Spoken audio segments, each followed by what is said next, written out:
This video is brought to you by the Wildlife Control Training Group.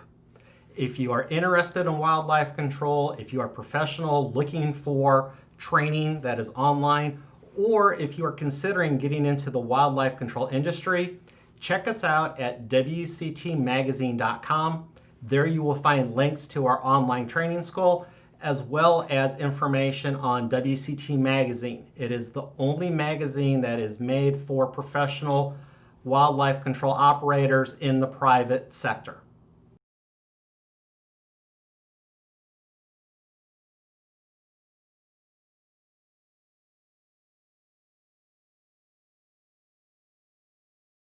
Thank you for joining me for the Managing Wildlife for Homeowners program.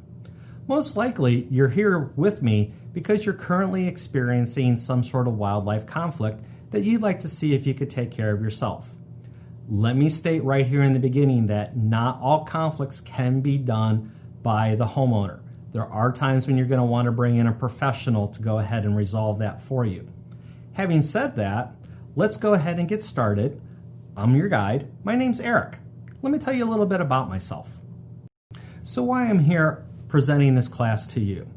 Well, I have been working with wildlife conflicts professionally for more than 19 years.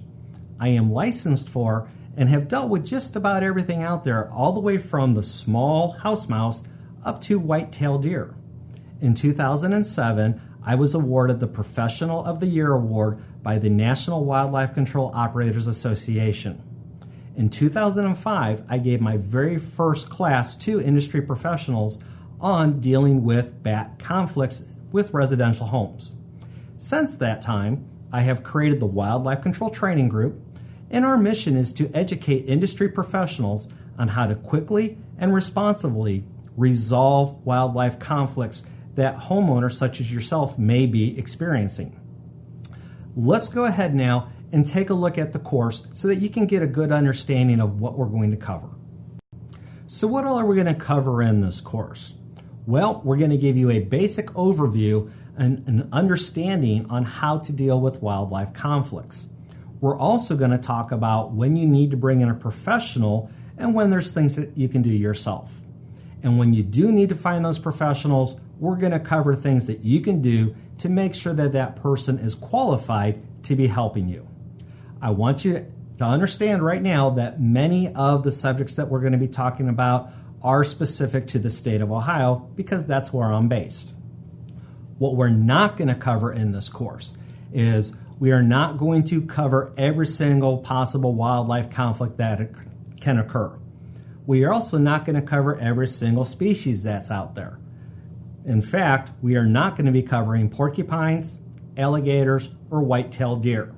However, rest assured, we are going to be covering raccoons, squirrels, and skunks.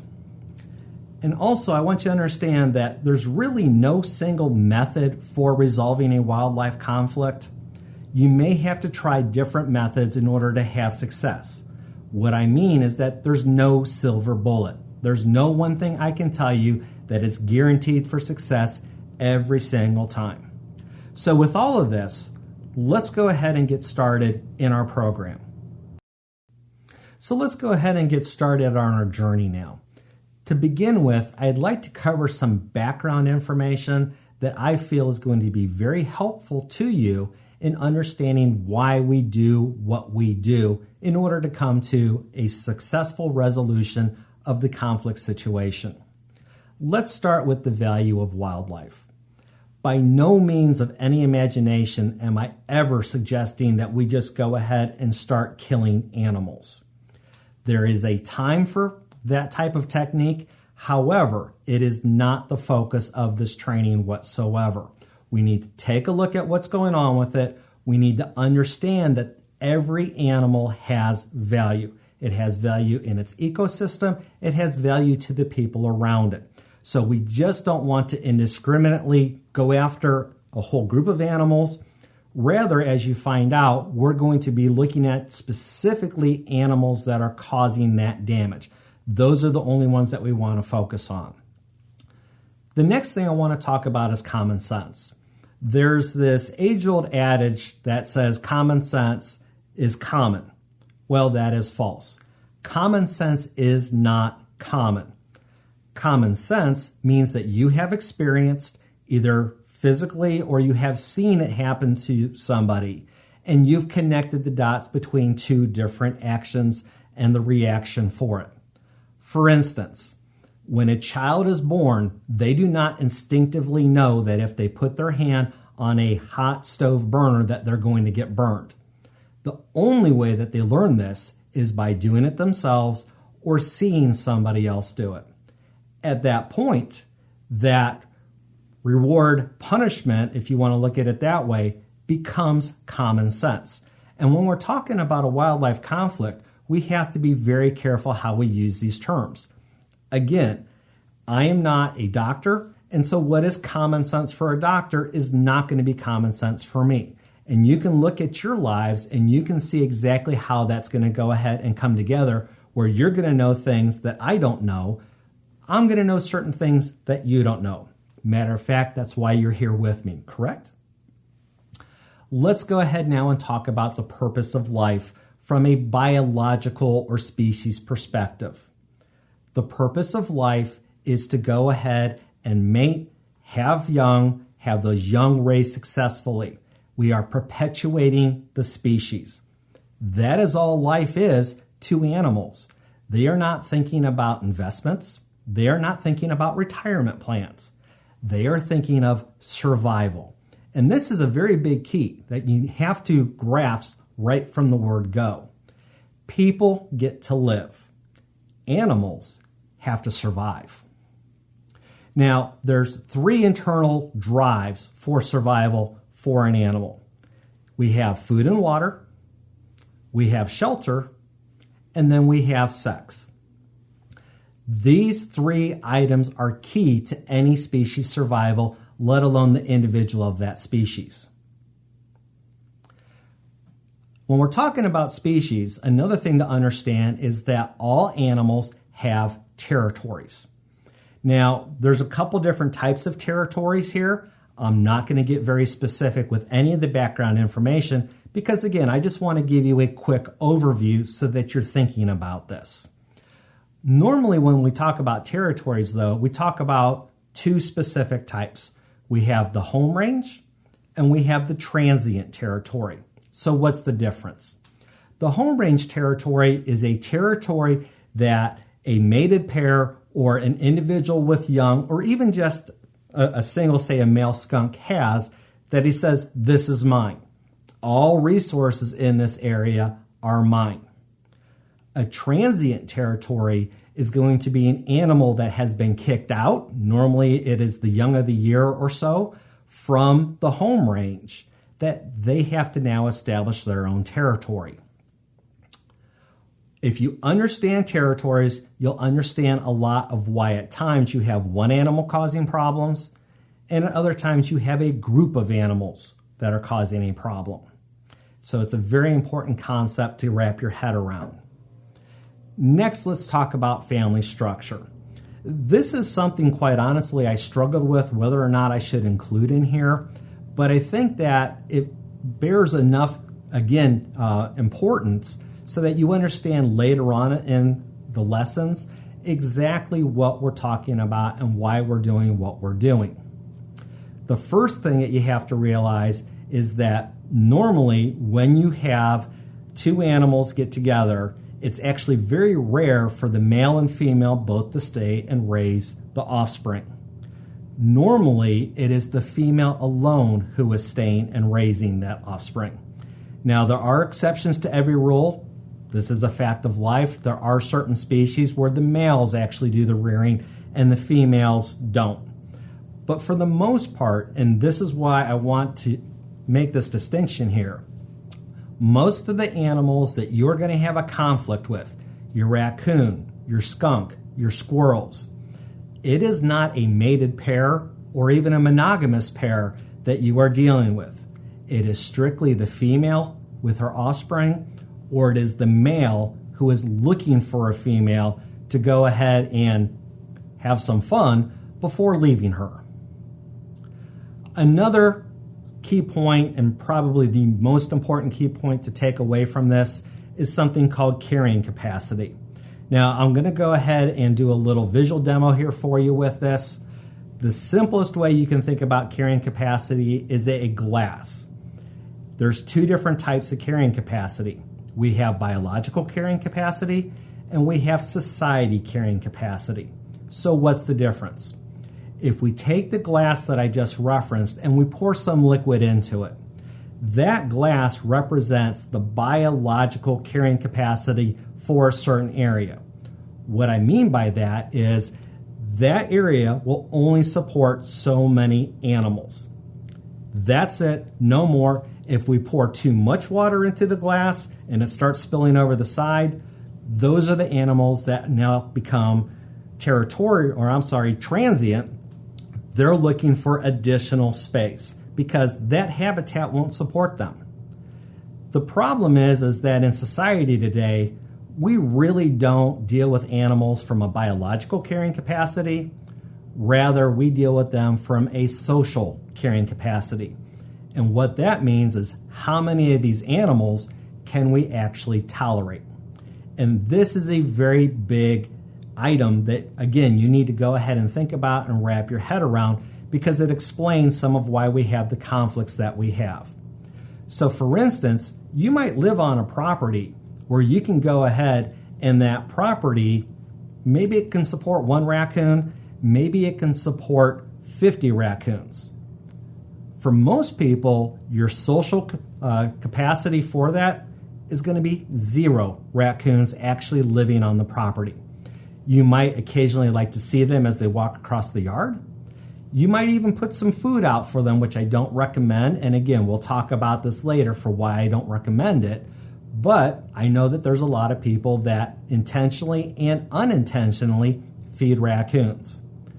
The problem with doing this, though, is that you are now drawing more animals to your area than what you want. They will start having issues. Those issues are going to have to be addressed, and you're actually creating a problem that was never there in the first place.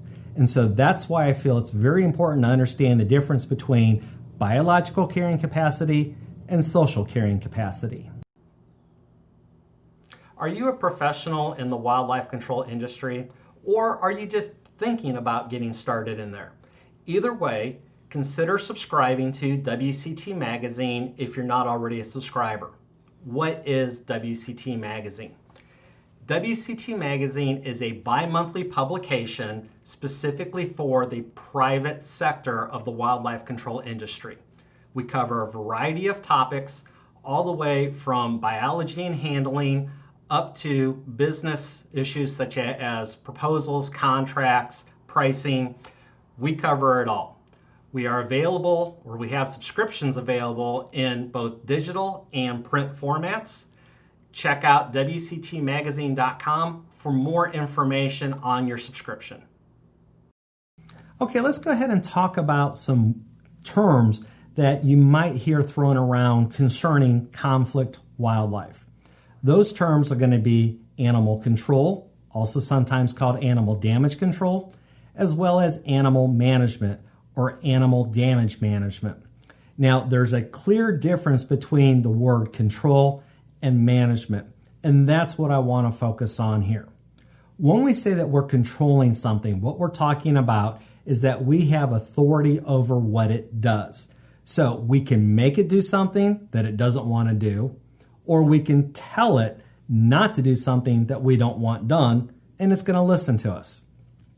Unfortunately, wildlife, very similar to teenagers, just doesn't work this way. When we talk about management, on the other hand, what we're referring to are performing a set of actions that give us a more desirable result. Now, sometimes that result might be exactly what we want to happen.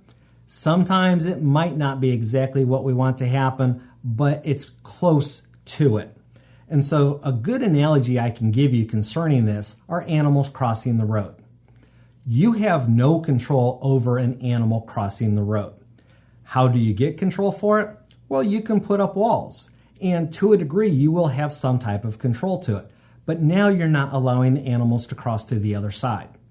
To do that, you now have to put brakes in the wall. or you have to go ahead and make a tunnel system that they can go underneath. So you're allowing the animals to get across the road, but you're still not controlling them because you're not saying specifically this is how they're going to do it. Rather, you are giving them options that they can use. They're going to go ahead and pick the best one for that. As we continue down this terminology issue, there's two really big ones that I have here, and it really is the word nuisance versus problem or conflict. Personally, I prefer to use the terms problem or conflict wildlife. The reason for that is that we're dealing with a specific animal or set of animals that are causing us a problem. However, unfortunately, a lot of people use the term nuisance. A lot of regulatory agencies use the term nuisance. Now, researching this and taking a look at it all, I did come up with a very good definition of what constitutes a nuisance wild animal.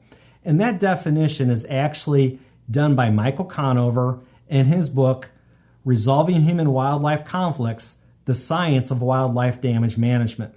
And in the book, he says, and I quote, "Anything that a wild species does that causes human injuries or illness, economic productivity loss, physical damage, or a reduction in a person's quality of life or well-being would be considered wildlife damage." And again, I think that that's very important because what he is defining is what is wildlife damage, not what a nuisance is. And you need to get a good understanding of the difference. A nuisance could be my children. They could be doing something that causes you irritation and becomes a nuisance to you. They could also be fine and you're not paying them any sort of awareness whatsoever. In fact, my children could be a nuisance to me. It's all based upon what our definition is and what we are thinking about at the time. But now that we have an idea and a good understanding between what management means, what control means, and what a nuisance is, let's go ahead and let's talk about choosing a solution. Okay, so when we know that we're having a wildlife conflict, the very first thing that we need to do is we need to determine what is the symptom and what is the problem. And let me use bats for an example here. When you have a bat colony inside of a house, a lot of people believe that the problem is the bat colony. Well, why are the bats there, you need to ask yourself. The only reason you have bats in your house is because you have conditions that the bats are looking for, and you have access to those conditions. If you remove one or both of those two things, you won't have bats in the house anymore. So in reality, the bats are the symptom of the problem, and the house is the problem. Another thing that we need to talk about when we're looking at a solution is what is the cost involved to this. It's very important to remember that the cost for any solution needs to be less than the damage being incurred. So it makes no sense if we have a fox who is stealing chickens from a chicken pen for the individual to go out and spend $10,000 to make a fox-proof chicken pen. If they want to do that, they can do that, but that is not a good solution, specifically when they're told this is what they have to do. And that's really what I'm referring to. Not what they choose to do, but what they are told they must do. And again, it's very important that we keep in mind, here's the difference. We need to make sure that whatever solution we look at is going to be cost effective. So what can we do when we have an animal conflict?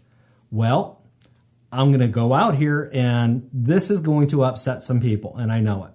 But I'm going to tell you right now, you do not need to trap that animal as the very first step.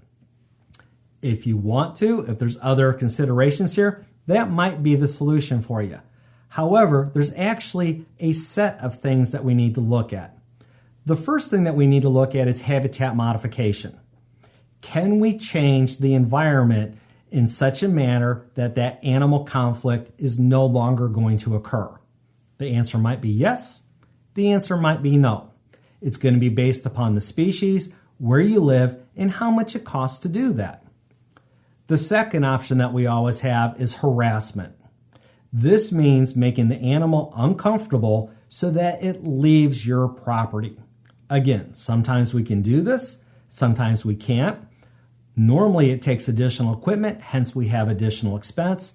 Is it cost effective? The third thing that we have is actual removal of the animal. Now we're getting to the trapping portion of it. And we have two choices when we talk about animal removal. We have live capture and relocation, which some people call translocation, and we also have lethal capture. Now, quite honestly, most of the time, this is going to be dictated by state law for what you are allowed to do. And so when you go with the removal option, please understand a lot of times your hands are going to be tied and you're going to have to follow what has been predetermined for you. The last thing that we have is prevention. Now, prevention is making sure that once we have removed the animal, that no other animals can go ahead and do the same thing that the previous animal was doing within reason. So let's take an example of this with a squirrel. Okay, the first thing that we have is we have a squirrel that's getting up into your attic. Ask yourself, what can I change around my house to prevent the squirrel from getting into the attic? Well, can you cut down any trees? And I'll be the first one to tell you that trimming trees or cutting trees for squirrel issues generally are not effective whatsoever. Specifically in an urban environment, squirrels have no problem going across power lines. They also have no problem climbing up the sides of buildings in order to go ahead and access that. So that's probably not a choice that we have. The second thing that we have is harassment. Now, there are products on the market for squirrel control which are based on the harassment method. Generally, these are high-powered strobe lights that you hang into the attic, and they constantly go off flashing, making the squirrels not want to stay in the area because imagine if you were sitting in a high-powered strobe 24 hours a day, 7 days a week. You probably won't want to stay there either. Those devices do have a degree of success, and anybody that says otherwise is not willing to take a look at the science involved here. However, having said that, those lights also can be quite expensive because for the most part they have a limited coverage area. It's also going to be based upon how many encumbrances, so boxes, pipes, beams, that type of thing that you have in the attic, blocking the light that the squirrel can get behind and actually hide from it. So for an average attic, you might have to buy 2 units. You might have to buy 10 units to get complete coverage. Then you have to run power to them. This all comes into what I was talking about, is that whatever solution you come up needs to be cost effective. So that might turn it into a costly or non-cost effective solution, but it's still something that you should explore. Then we come to the removal. Again, we have 2 options. Generally, this is based upon state law. As for if we need to catch the squirrel alive, take it to another spot and release it, or if we're going to use a lethal capture technique. I'm not going to get a lot into this at this time. I just want to cover it again for the squirrel issue. And then the last thing that we need to address are prevention. That is actually fixing the holes that the squirrel used to get into the attic in the first place. Once that is done, once we have the squirrel removed, once we have the prevention, so the holes closed, the only way a squirrel is going to be able to get back inside this attic is if it chews another hole, at which point it now becomes another issue. It is not the same issue. In a later section of this course, we're going to talk about removal methods, and it's definitely going to be the focus that we are on because it's just too much to try to cover habitat modification, harassment, and prevention at this time.